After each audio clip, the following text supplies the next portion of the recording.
ॐ अज्ञानतिमिरान्धस्य ज्ञानञ्जनशलाकया चक्षुरुन्मिलितं येन तस्मै श्रीगुरुवे नमः।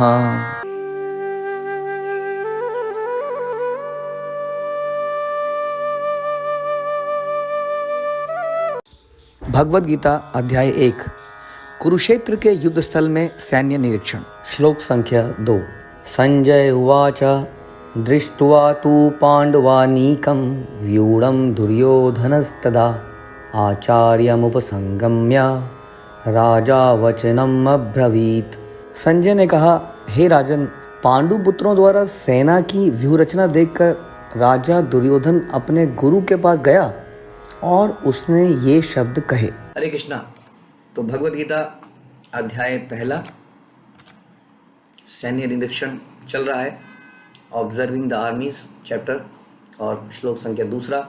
श्लोक संख्या 1 में हमने सुना कि किस प्रकार से संजय से धृतराष्ट्र ने कहा कि हे संजय, धर्मभूमि कुरुक्षेत्र में युद्ध की इच्छा से एकत्र हुए मेरे तथा पांडु के पुत्रों ने क्या किया। तो आज का श्लोक है, संजय उवाच दृष्ट्वा तु पाण्डवानीकं व्यूढं दुर्योधनस्तदा आचार्यमुपसंगम्य राजा वचनम् अब्रवीत। तो संजय ने कहा धृतराष्ट्र का उत्तर देते हुए कि हे राजन, पांडु पुत्र द्वारा सेना की व्यूह रचना देखकर राजा दुर्योधन अपने गुरु के पास गया और उसने ये शब्द कहे।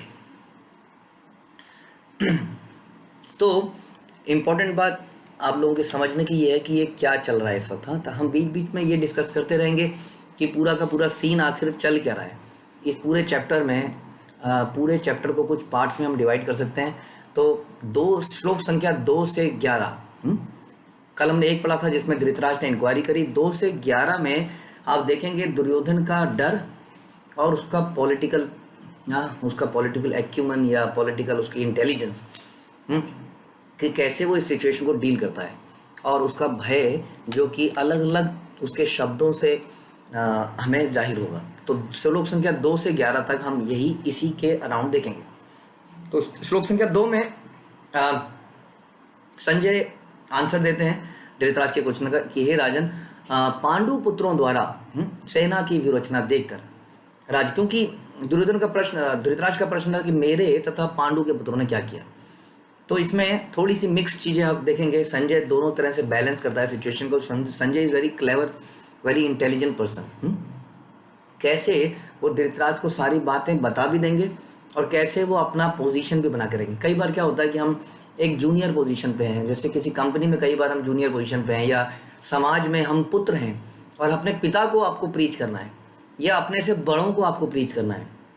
तो आपको बड़ा ध्यान रखना पड़ता है कि हम बड़ों को उनके सेंटिमेंट्स को हर्ट ना कर दें, है ना, क्योंकि वो बड़े हैं तो वो एकदम से डायरेक्ट आपकी एडवाइस नहीं सुनेंगे, बड़े ही तरीके से बोलना होता है। तो ये एक वक्ता के अंदर होना चाहिए, तभी वो लोगों को प्रीच कर पाएगा। नहीं तो प्रॉब्लम ये है कि संसार में ये मान सम्मान अहंकार ये बहुत भरा पड़ा है, इसलिए डायरेक्टली किसी को नॉलेज देना बड़ा मुश्किल हो जाता है। हाँ, तो बड़े ही प्यार से समझा के बुझा के तरीके से। तो संजय एक वैसे ही पर्सन है। आप देखिए, वो एक तरह बताएंगे कि पांडु पुत्रों द्वारा सेना की व्यूह रचना, यानी कि इस सेंटेंस में उन्होंने बता दिया कि देख लीजिए पांडु पुत्रों ने व्यू रचना कर रखी है। एक सेंटेंस में उन्होंने क्लियर कर दिया कि पांडु बिल्कुल, ऑल्दो पांडु जो है नंबर्स में कम थे। ऐसा बोला जाता है कि लगभग 11 अक्षौणी सेना थी कौरवों की और 7 अक्षौणी सेना थी पांडवों की।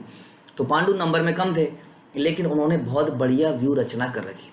तो संजय ने उस व्यू रचना को दिव्य दर्शन दृष्टि से देखा और धृतराष्ट्र को बोला कि बहुत अच्छी व्यू रचना कर रखी है, सैनिकों की बड़ी टोलियों को बड़े सही तरीके से। व्यू रचना क्या होती है? व्यू रचना इज काइंड ऑफ एक गेम प्लान है कि आप आगे रहोगे, आप यहाँ रहोगे, आप यहाँ रहोगे, आप ये घेरा बनाओगे, कोई यहाँ से आएगा तो यहाँ को निकलना जाना पाए। जैसे कि फुटबॉल मैच में बनाते हैं ना कि फॉरवर्ड ये खेलेंगे, ये मिडिल में खेलेंगे, ये अपना सिक्योरिटी में पीछे रहेंगे गोलची के आसपास, है ना, और एक गोलकीपर होगा। तो इस तरीके से व्यू रचना बनाई जाती है। उसके अंदर फिर मल्टीपल व्यू रचना बनती है फुटबॉल की गेम में, क्रिकेट के गेम में कहाँ फील्डिंग सजानी है वगैरह वगैरह। तो उसी तरीके से एक व्यू रचना बनी हुई है। तो संजय ने एक तरह से बता दिया कि ये युद्ध कोई आसान युद्ध नहीं होने वाला है। आप ये मत समझिए कि नंबर्स में कम है। अब ये सेंटेंस सुन के कहीं धृतराष्ट्र एकदम से डूब ना जाए, डिप्रेशन में ना आ जाए। वो साथ में बोलते हैं कि व्यूह रचना को देखकर दुर्योधन घबराए नहीं। ऐसा मत सोचिए कि कुरुक्षेत्र के प्रभाव से, क्योंकि वो एक धार्मिक स्थान है, उसके प्रभाव से दुर्योधन कहीं पर कहीं ठंडा ना पड़ जाए, ढीला ना पड़ जाए, संत आत्मा ना बन जाए। और दूसरी तरफ ये कि कौरव जो है, पांडव है, उनका प्रभाव ज़्यादा ना पड़ जाए, क्योंकि वो धर्म क्षेत्र था, जैसा हमने कल सुना। तो इस प्रकार से वो बता रहा है कि ये व्यूह रचना दुर्योधन ने देखी और बिना घबराए हुए दुर्योधन जो है अपने गुरु के पास गया। हालांकि इसमें एक इनहेरेंट बात है कि ऐसा लगता है कि घबराए नहीं, लेकिन वो अपने गुरु के पास गया। इसका मतलब सामने वाले की तैयारी से वो इम्प्रेस हुआ और अपनी तैयारी को रिव्यू करने के लिए अपने गुरु के पास गया। यानी कि कहीं ना कहीं पांडवों की व्यूह रचना को देखकर दुर्योधन के मन में कुछ तो शंका आ गई थी कि ये तो युद्ध टफ होने वाला है। अपने आप को और अपनी सेना को, अपने गुरु को ये दिखाने के लिए कि वीर तुम बड़े चलो, एक लीडर का काम है, तो वो अपने गुरु के पास गया। दुर्योधन बहुत बड़ा पॉलिटिशियन था। इससे पता चलता है कि ऑल्दो जो द्रोणाचार्य थे वो पोजीशन में कम थे, दुर्योधन एक राजा था, तो राजा बुला सकता है कि सेनापति इधर आइए, बताइए आपकी क्या तैयारी है। लेकिन उसने ऐसा नहीं किया। ये अगले कुछ श्लोकों से आपको पता चलेगा कि वो क्यों द्रोण के पास गया और उसने क्या बोला। हाँ, तो बहुत बड़ा पॉलिटिशियन था, वो लोगों को उकसाना जानता था। तो वो राजा दुर्योधन अपने गुरु के पास गया, तो शब्द बोला राजा दुर्योधन। तो दुर्योधन को यहाँ राजा भी बताया जा रहा है, क्योंकि एक तरह से राज्य तो वही चला रहा था, धृतराष्ट्र तो केवल गद्दी पे बैठा था और ये अपने पुत्र के चक्कर में ही ये सारा मसला हुआ था। तो दुर्योधन जो है अपने गुरु के पास गया और उसने ये शब्द कहे। ठीक है, तो हमने कई इंपॉर्टेंट बात समझी। हमने ये समझा कि किस प्रकार से पांडु के पुत्रों ने बहुत अच्छी व्यूह रचना कर रखी थी। हमने ये देखा कि किस प्रकार से दुर्योधन का इसके ऊपर बड़ा इम्पैक्ट पड़ा और वो तुरंत रिव्यू करने के लिए पहुंच गया। कई बार हम सामने वाले को हल्का ले लेते हैं, इसलिए कहते हैं अपने दुश्मन को कभी भी हल्का नहीं मानना चाहिए।